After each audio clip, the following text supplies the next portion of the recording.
Čaute, ja som Johan.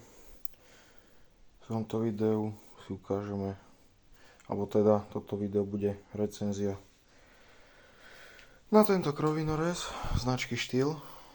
Je to model FS 460, ako môžete vidieť nálepku. Avšak líši sa od tých našich, čo sú tu na slovenskom trhu tým, že tu máme klasický karburátor a není to teda C-čkový model, čiže klasický štarter tu je, ako je už známe aj pri staršom type tohto modelu 450. Je to teda iba, dá sa povedať, upgrade na starú 450. Prevodovka je tá istá ako na modele 450, 350, alebo teda 400, teda takto 300, 350, 400, 450 až 480. Zaujímavosťou tohto krovinorezu je to, že sa u nás bežne kúpiť nedá. Kúpil som ho cez inzerciu na Bazoši. Predával mi ho veľmi milý, sympatický pán. Je to teda dovoz z Ukrajiny. Bola tam veľmi priateľná cena, tak som sa rozhodol ho vziať. Okrem toho, no nebudem spomínať pána, kto chce, tak si inzerciu bude vedieť dohľadať. Čo sa týka, čo som ku krovinorezu dostal, bola, teda čo som dokupoval, bola hlavica, tá v cene nebola. Kryt, tento starší, čože tento, ako sa dáva pri, no tento je tam v základe, ako kryt. No nie, že v základe, ale no, dopláca sa za neho, ale dávajú to k tomu ako štandardný kryt. Dokúpil som si k tomu tento typ krytu, čož nemá kombinovaný, alebo teda kombinovanú tú sukňu na spodu, že sa nedá odopnúť, je to iba nôž, čiže tento kryt slúži iba na žaciu hlavu.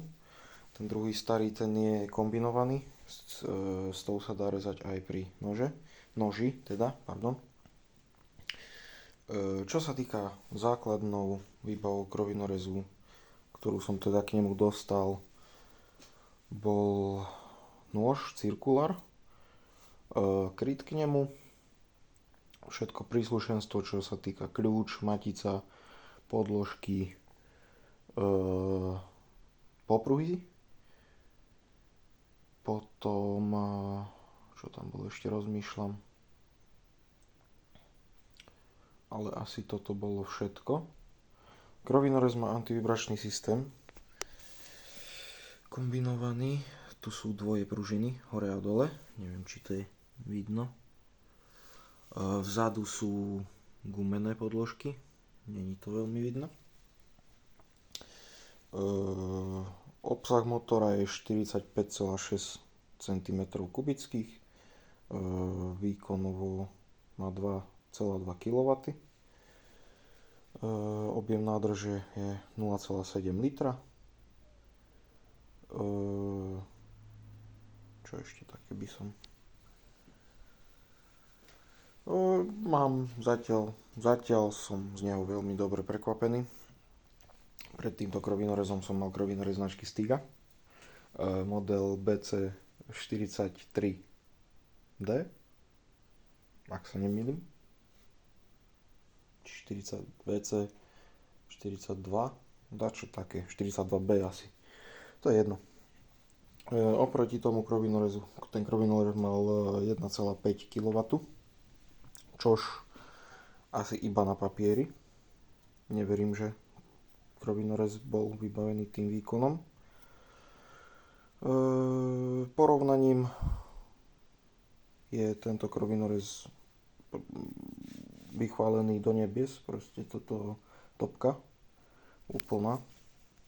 Hrozne sa mi páči. Krovinorez mám zhruba 3 týždne, možno 4 týždne zhruba.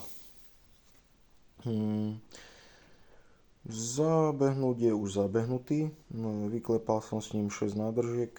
5 nádržiek píše výrobca údajne na zábeh motora. Na zábeh motora mi pán odporúčil pomer benzínu a oleju 1:40, nie 1:50, ako je to pri štýle. To je na tú úplne prvú nádržku. Tá sa má nechať vyklepať iba tak na polovičný výkon, zhruba krovinorez nejak nezaťažovať tých prvých 5 nádržiek. Čiže iba také malé kosenie, čo im tráva do takých 20-25 cm, maximálne tých 30. Potom nejako striedavo, zase nie hneď, po tých 5 nádržkách zase do nejakej ultra veľkej trávy. Postupne treba ten výkon zvyšovať. Netreba tomu hneď dávať nejaké plné bomby, proste zas ani kolísavé otáčky nie sú dobré, lebo sa zaniesie výfuk a ide to potom do nákladov proste. Čiže zatiaľ som s krovinorezom spokojný. Jediný mínus, čo je pri tomto starom type uhlovej prevodovky, je ten, že to je sprevodované k motoru 450, čiže silom to striha na nie nejakú dlhú dĺžku. Pre papieri bola dĺžka tuším 420, teda priemer maximálne 420, čož pri tých typoch, čo sú u nás dostupné, po novom 461 označenie, tak režú na, či teda povoľujú s touto uhlovou prevodovkou mať priemer žacej hlavy až 50 cm. Bonus tejto uhlovej prevodovky, čož pri starších modeloch 460C není, tak je oko na mazanie, čož výrobca udáva to, že pri výrobe tam doplňa mazivo, čož vydrží do konca života krovinorezu, dajme to tomu. Pardon. Ale oplatí sa mazať aj tú prevodovku a tá sa maže potom tým spôsobom, alebo teda zvyknú mazať tým spôsobom, že treba dať dole, odmontovať a túto dnuka po príložisku tam natlačiť tuku, čo sa dá. Mazací interval tejto uhlovej prevodovky aj tej druhej záleží od množstva odpracovaných hodín krovinorezu. Ja zvyknem kontrolovať mazivo po každom kosení. Nekosím nejak extrémne veľa, zhruba takých 6 hodín denne, čož sa dá prirovnať 50 árom pri mne teda. No, kosím s ním teda cintorín, potom doma okolo domu, čož máme nejakých 30 árov zhruba, ak počítam aj záhradu, teda mimo sezóny. Plus ešte nejaké výpomoce u rodinných členov a takisto služby u ľudí v našej obci. Neviem, čo ešte. Teraz som sa vrhol, že pôjdem namazať hlavných riadiel, čož je potrebné buď odmontovať uhlovú prevodovku, alebo zložitejší spôsob antivibračný systém túto šrobou z druhej strany povoliť, posunúť ďalej, len je potom potreba dať dole aj riaditka. To sú dva silen bloky, je tam jedna skrutka, čo drží vlastne hlavnú rúru. Tu treba odskrutkovať a vlastne celú rúru vytiahnuť. Tým pádom oddelíme motor od rúry a hlavný riadel treba vytiahnuť. Celý ho namazať mazivom. Mazivo používam buď toto. Nechcem robiť reklamu, neviem aká je to značka síce, ale neviem aká je to značka. Husqvarna. Takže je to husqvarnácké a teraz som si kúpil štýlácké. Toto je o tom lepšie, že vlastne keď sa dá dole čiapočka, to sa vyberie skrutka, tak sa to mazí potom dá naskrutkovať a natlačí si tam človek koľko je potreba, čož pri tomto není. A aj ten hlavný hriadiel mážem týmto mazivom na uhlovú prevodovku. Čiže asi toľko k tomuto. Ku koncu teda som s krovinorezom nadmierou spokojný. Nemal som nikdy predtým profesionálny krovinorez, toto je môj prvý takýto stroj. Mal som čas si vyskúšať model s karburátorom a systémom M-Tronic, ktorý sa nastavuje viac menej sám podľa záťaže krovinorezu. Ten karburátor pocíti záťaž a tým pádom elektronicky pridá tomu motoru palivo, čím sa zvýšia otáčky a takisto výkon. Ale ja som bol za starý dobrý manuálny karburátor, preto som sa rozhodol aj pre túto cestu. Mnohí ľudia kritizujú tieto krovinorezy z Ukrajiny a z Ruska, že proste neviem, je to proste úplne to isté ako u nás, len to má proste manuálny karburátor plus nemá toto odľahčené štartovanie ergo start ako pri tých modeloch, čo sú teda ponúkané na trh u nás. Čo ešte také by som... To asi tak všetko k tomuto krovinorezu môjmu. Ako vravím, som s ním spokojný. Vrátim sa k téme 461.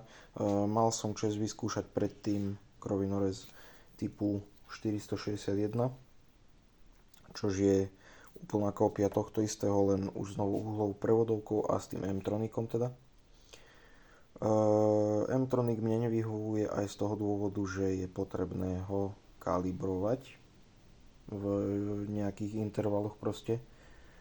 A tu proste človek ten krovinorez vezme, naštartuje a dá sa s ním pracovať.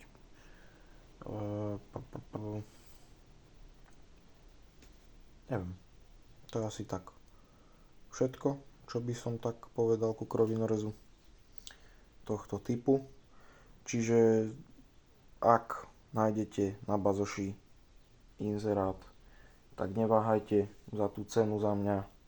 Je to proste tá istá kvalita ako aj ostatné produkty značky Štýl.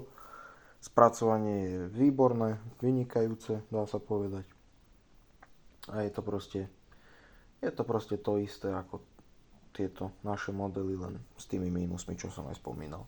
Čiže za tú cenu je to nadmieru, by som povedal. Takže kľudne, ak budete mať záujem, tak buď mne do komentárov napíšte a keď tak vám dám link na teda inzerát toho pána z bazošu. A tak no. Čiže netreba sa toho proste bať. Bál som sa toho aj ja, ak mám pravdu povedať, že či to nebude nejaká mačka vo vreci, ale nie. Je to krovinorez ako všetky ostatné od značky Štýl. Výkon má, všetko proste spĺňa tak ako ostatné tie krovinorezy od Štýlu. Čiže to by bolo tak všetko k tomuto videu. Čo som chcel, som spomenul. A ak sa vám video páčilo a pomohlo, budem rád za like, zdieľanie, keď tak aj odber. Tak, čaute a možno na budúce si dáme nejaké video aj priamo z kosenia.